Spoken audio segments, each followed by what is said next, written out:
Donald Trump is cutting out the FBI, not allowing them to do any background check on any of his cabinet nominees or anybody he wants in his administration, which means people who have drug problems, financial problems, criminal problems, ethical problems, or are national security risks or suspects are going to be put into his administration. And then Donald Trump's going to do the next best thing. He's going to order that they be given top secret clearance, just like he did for 25 people in the first term, further compromising our national security. I'm Michael Popok. You're on the MeidasTouch Network and Legal AF. And some of you might be wondering, well, how did some of these people end up as his nominees if they went through a proper FBI vetting process? Well, they didn't. And that would explain why somebody like Robert F. Kennedy Jr., who is a person who's admitted to having a drug addiction in the past, making him likely to be compromised by our enemies, is the nominee for Director of Health and Human Services. Tulsi Gabbard has long been suspected of being a foreign asset for Putin and Russia. She's effectively become the talking points for the Kremlin. She's now the nominee for the Director of National Intelligence. Matt Gaetz is the subject of at least a 2-year-long Department of Justice investigation into whether he committed sex trafficking, raped underage women, used illegal drugs, and took bribes. Same subject as the House Ethics Committee. And these people, and I'm not done yet, Pete Hegseth, who's the nominee to head the Department of Defense, he's got a sex assault charge against him from 2017. None of this was caught, or if it was caught, nobody in the Trump transition team or Trump cared about it. And they're just planning to shove these people in and have at the end, when the FBI or people in the intelligence community say, we can't clear these people for national security clearance, which they all have to have because of their jobs that they're being offered, Trump's just going to do what he did last time. He's just going to say, give them top secret security clearance. He did it for Jared Kushner. He did it for Boris Epshteyn, who's one of his inner circle lawyers that's helping to recruit these yahoos.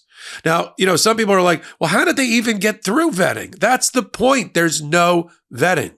The transition team for Donald Trump long ago decided they were going to cut the FBI out and not have any report. That stands in contrast to what the Senate Republicans are demanding. The Senate Republicans are demanding that these candidates go through proper FBI vetting before they go through a confirmation hearing, like Matt Gaetz, that they want to see. You've already heard senior leadership for the Republicans say, like Cornyn, we got to see the report about Matt Gaetz.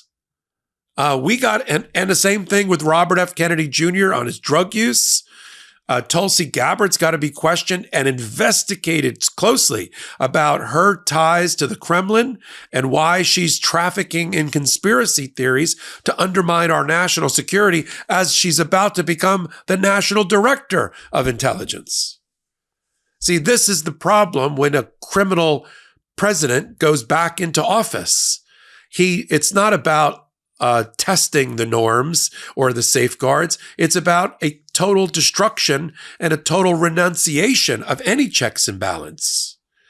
None of these people should be confirmed by the Senate. None of the people I've just identified, RFK Jr., Hegseth for defense, Gaetz for attorney general, Gabbard for the intelligence community, none of them should see the light of day. Their candidacy should right now be withdrawn. Our national security hangs in the balance.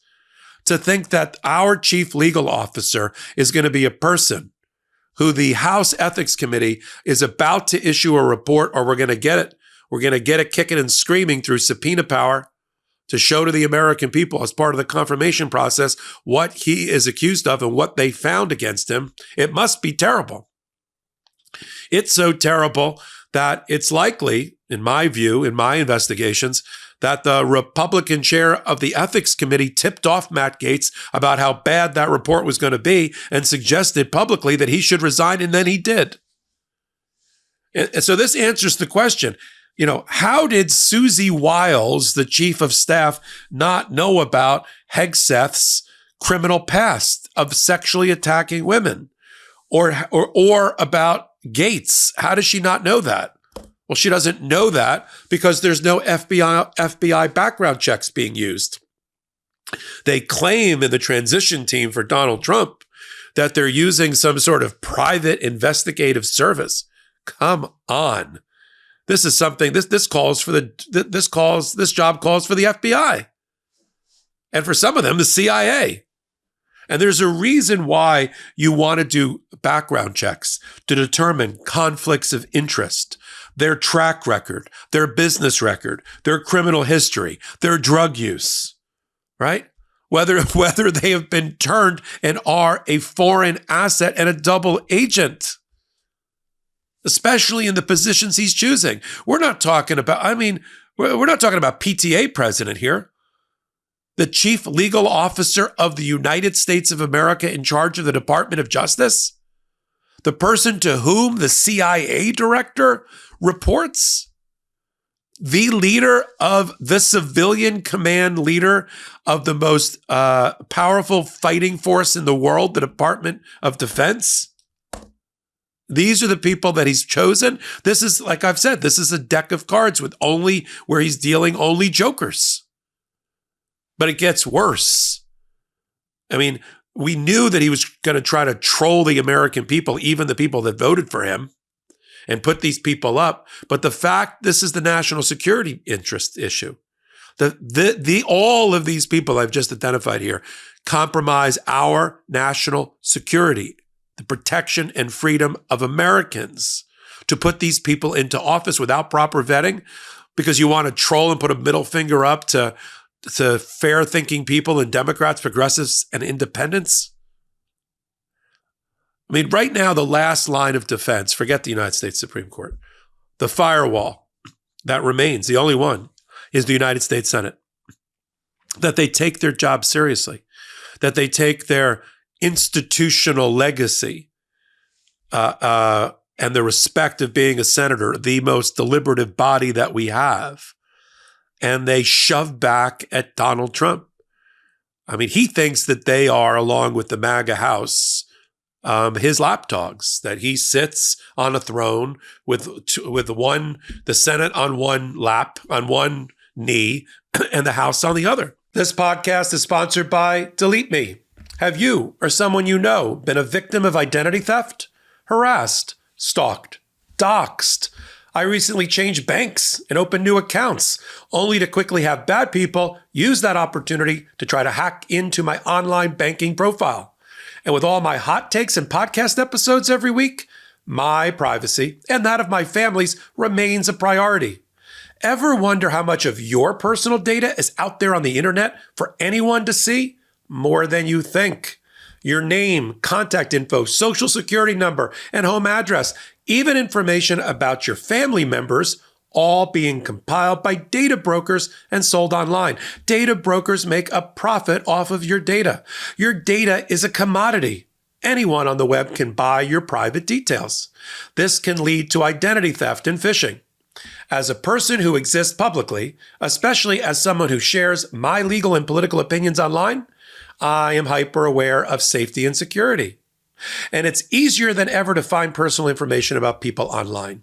All this data hanging out on the internet can have actual consequences in the real world.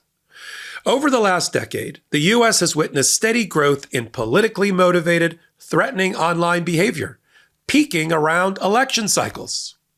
Delete Me and its research shows that the volume of personal data on individuals available online has tripled between 2019 and 2023 to an average of over 525 pieces of personal info per person available free or for as little as $5 per profile.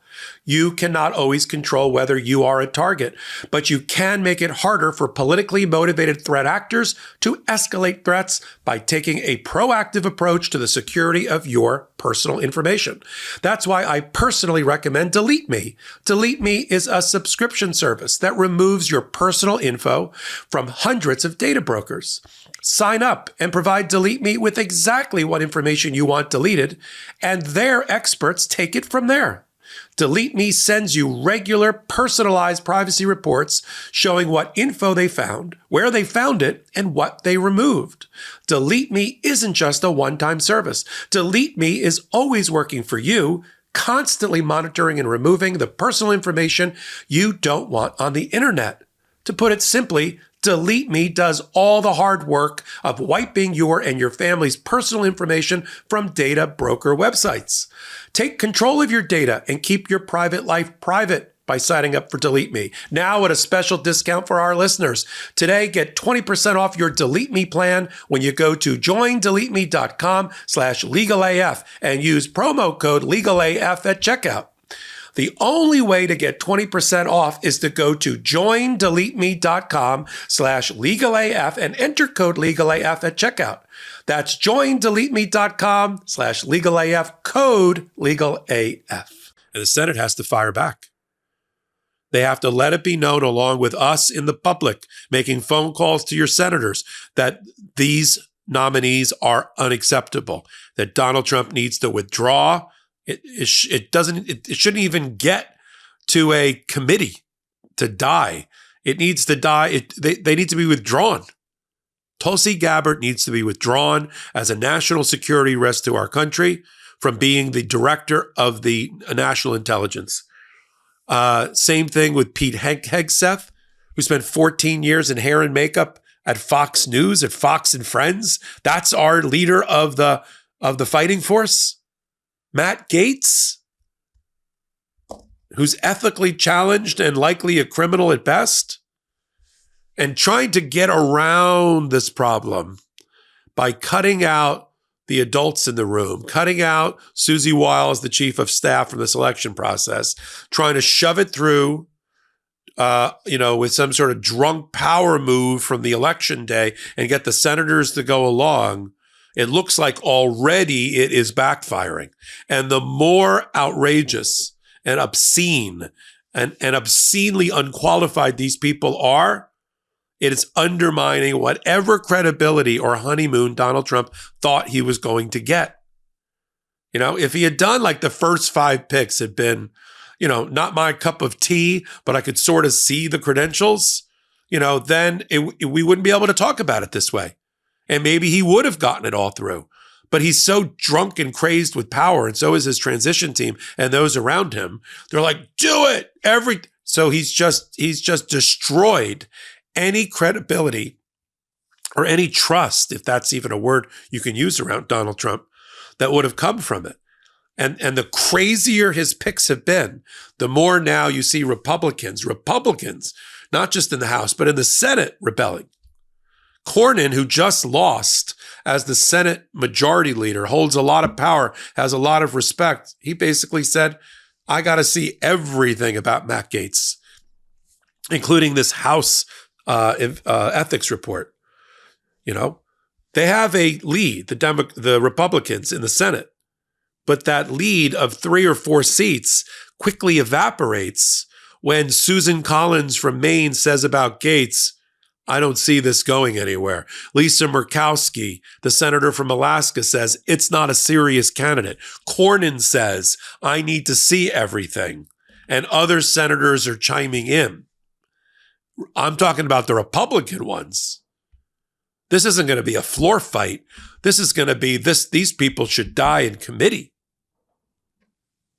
And if Donald Trump was smart, which he's not, he would withdraw these people immediately. Now, he's got some backups here, just in case. Behind Matt Gaetz, for every Matt Gaetz, there's a Todd Blanche, which I don't love him as a pick, but he'll probably get confirmed, and the like. And behind Tulsi Gabbard, you have the real head of the national intelligence, which is the director of the CIA, Ratliff. But the way that we can, this is our moment. This is a gift. I want people to see it this way. This is the end of my hot take on this issue. This is a gift. Donald Trump's insane, obscene selections have to be grabbed by us, free-thinking people, independent people, progressive people. And as a package, we have to raise our voices in social media, in the streets, if necessary, marching on Washington, if necessary, picking up the phone and communicating in some way with your senators to give them a backbone to fire back. They are our last firewall against this insane, mad as a hatter cabinet. And we'll continue to follow it right here. Nothing we can do about it in the courts. But the public yelling out and screaming about these candidates on a regular basis will make Donald Trump have to choose to pull them because the public does not accept them.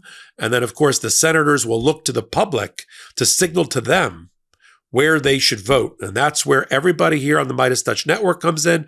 Everybody here that follows Legal AF comes in. This is your moment. People ask me all the time in emails and direct messages, in chats, what can we do? You've identified the problem, Popok. What do we do next? I'm telling you what to do next. This is it, right? Contact your senators. You got 2 of them in every state. You can do your Congress people as well. Let your voices be heard. Let them ring out. We'll amplify it. We'll do a trampoline effect here on this network together. The 3.5 million people or so that we're all bound together here for common cause. But now's the time. There's things at the intersection of law and politics we can do in the court system.